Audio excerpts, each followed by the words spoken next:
Hello friend, I am Ibadul. Welcome to my channel IMH Digital Learn. আজকে আমি আলোচনা করব past tense already taken place before.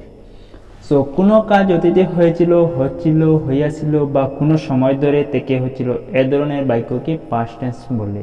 So past tense has four forms. So simple past অথবা past indefinite. So দুই নম্বর past continuous, তিন নম্বর past perfect and past perfect continuous tense.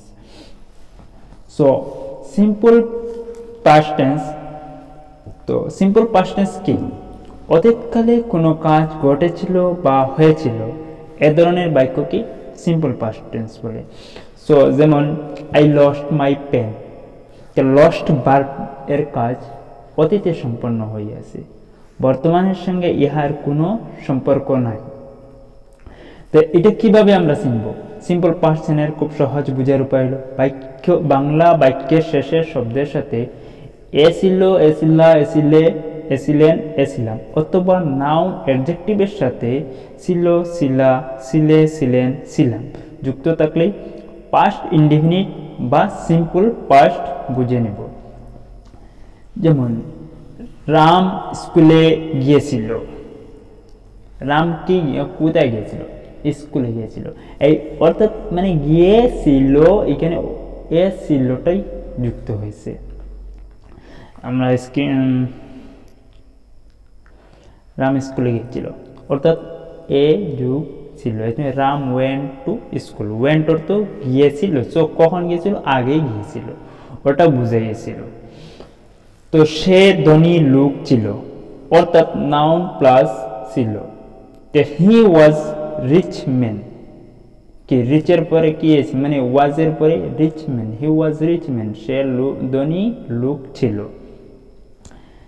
তাদের বাড়িতে একটি গাড়ি ছিল বা তাদের একটি গাড়ি ছিল। তাদের কি ছিল? একটি গাড়ি ছিল। A car is noun plus এখানে ছিল হয়েছে they had a car. So they had a car. তো আমরা এখন বুঝে গেলাম যে এ ছিল, নাউন ছিল, নাউন ছিল যে অ্যাডজেক্টিভ কি নাউন কি এইগুলো মিলিয়ে দেওয়া। এবং সাবজেক্ট কি? এবং সাবজেক্টের সিঙ্গুলার এন্ড প্লুরাল গুলো জানতে লাগবে। সাবজেক্টের সিঙ্গুলার ফর্ম কি, সিঙ্গুলার সাবজেক্ট কি আছে, প্লুরাল সাবজেক্ট কি আছে। তো সাবজেক্ট হলো যে কাজটা করে, কর্তা হইল গিয়া যে কাজটা হতো। যেমন সিঙ্গুলার সাবজেক্ট হলো আই, ইউ, হি বা শি, ইট, নেহা বা যে এনি নেম। তো প্লুরালে কি আছে?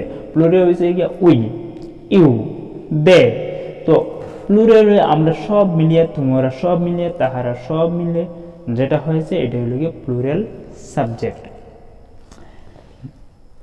এখন ফরমেশন, যে আমরা কি স্ট্রাকচার কিভাবে এটা গঠন করব। যে সাবজেক্ট আছে, সাবজেক্টের পরে ভার্বের পাস্ট ফর্ম থাকতে লাগবে প্লাস এরপরে অবজেক্ট হইতে লাগবে। যেমন আমি কাজটি করেছিলাম, আমি করেছিলাম, করার ইংলিশ কি ডু। তো করেছিলাম সো পাস্ট টেন্সে আই ডিড কি করেছেন? দ্য ওয়ার্ক, কাজটি করেছেন, আই ডিড দ্য ওয়ার্ক। আপনি আমাদেরকে পছন্দ করেছিলেন, ইউ লাইক আস। লাইক পছন্দ করা, তো কখন আগে পছন্দ করেছে তো ইউ লাইক আস। সে আমাকে টাকা দিয়েছিল, হি গেভ মি মানি। তো সে দিয়েছিল, he gave, so past tense. তো হি গেভ মি মানি। আমরা হাটিয়া স্টেশনে গিয়েছিলাম, তো আমরা গিয়েছি হাটিয়া স্টেশনে, we walk, so past indefinite.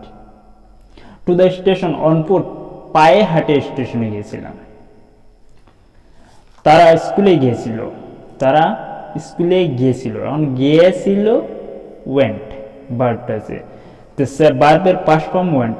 They went to school, they went to school. Sorry, এখানে গ ওয়ার্ডটি বুলেট টাইপ হয়ে গেছিল। সো আমি অত্যন্ত দুঃখিত। দে ওয়েন্ট, গো স্কুল কিভাবে শব্দ হয়? তো দে ওয়েন্ট টু স্কুল, তারা স্কুলে গিয়েছিল। সো সেকেন্ড ফরমেশনটা আমরা দেখে নেই। সাবজেক্ট প্লাস ওয়াজ অথবা ওয়ার যুগ নাউন অথবা অ্যাডজেক্টিভ বা ভার্বের থার্ড ফর্ম থাকলে আমরা বুঝতে পারবো এটা simple past tense.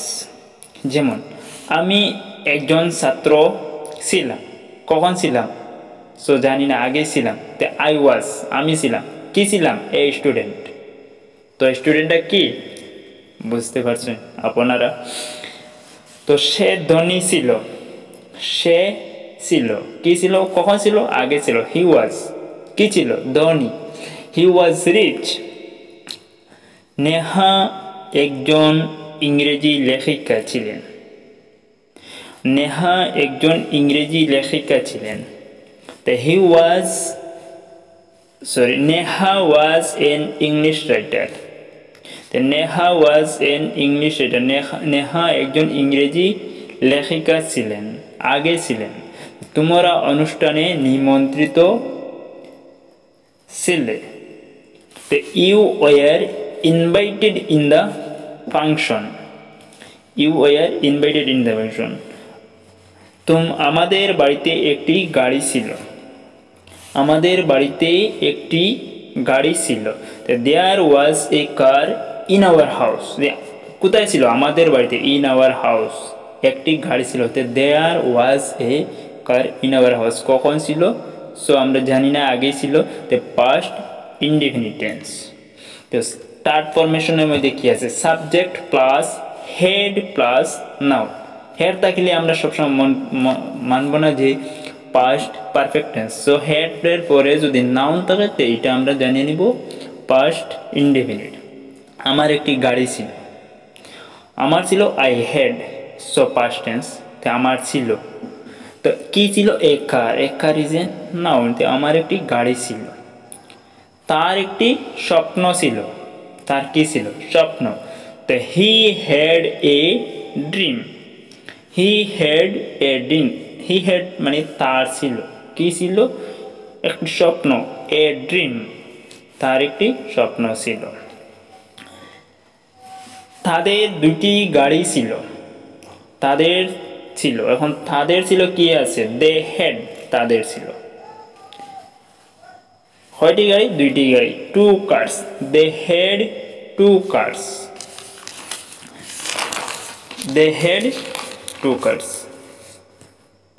Was were had এর অর্থ হলো ছিল। ওয়াজ ওয়ার হেড এর অর্থ ছিল। আশা করি আজকের সিম্পল পাস্ট টেন্স ক্লাসের ভিডিওটি দেখে পুরো বুঝতে পেরেছেন। ভিডিওটি ভালো লাগলে অবশ্যই লাইক দিতে ভুলবেন না। শেয়ার করুন আপনার বন্ধুদের সাথে, তারাও যেন উপকৃত হতে পারে। নতুন ভিডিওর আপডেট পেতে আমাদের চ্যানেলটি সাবস্ক্রাইব করুন আর পাশে থাকা বেল আইকনটি ক্লিক করুন। আর যদি কথা থাকে, পরামর্শ থাকে, ভালো লাগা ও মন্দ লাগা কমেন্টসে জানাবেন। তো ফ্রেন্ডস, ভালো থাকবেন, সুস্থ থাকবেন ও সুন্দর থাকবেন এই কামনায় আজকের ভিডিও শেষ করেছি। আল্লাহ হাফিজ। Hello hello hello hello hello hello hello hello hello hello hello hello hello hello hello friends, I am Ibadul. Welcome to my channel IMH Digital Learn.